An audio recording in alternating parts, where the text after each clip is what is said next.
Ona gutuika kaunti ino ndiri ngumo nene ya Ugendi, uthaka na ugemu wa indo iria igucagiriria agendi mwena uyu ndungicietigithia, kaunti ino ikinyitanira na thi ng'ima gukunguira muthi wa agendi.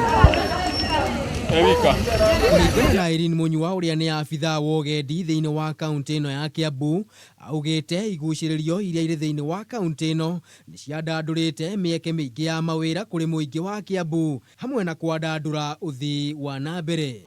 Ni wa Kiambu kaunti twina site nyingi, imwe ni tuthondekete tugucithondeka wega na igathondekwo kugerera mutaratara wa partnership na private sector na county government na national government na partner aingi ta Kenya Forest aria makoragwo mena natural resources aria tukoragwo tuithondeka na site ici. Makiria hindi ya gukunguira muthenya uyu mutito-ini wa Kiraita, murugamiriri wa mutito uyu Daniel Wajema augite iguciririo ici ni cikoragwo iri cioguni kuri aikari aria marigiceirie iguciririo icio. Kawa guku andu tuguraga irio kuma kuri we migunda-ini yao, akorwo ni iria mostly tariu ithui staffs tuguraga kuma kwi local andu aria me guku uguo.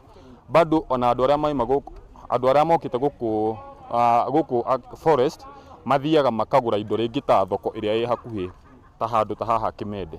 Kuringana na Irene, Ugendi ni uthondekete mieke ya mawira hari gicunji gia 10% kaunti-ini ino, makiuga ni marahuthira njira cia kiriu na nenda cia ukinyaniria hari gutuma iguciririo ici imenyekane ni andu aingi ona makiria.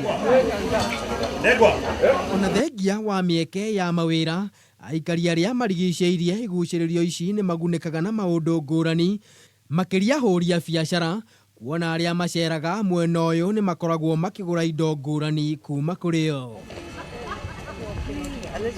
Ribotera Kameme TV, njitagwo Maina wa Mwangi.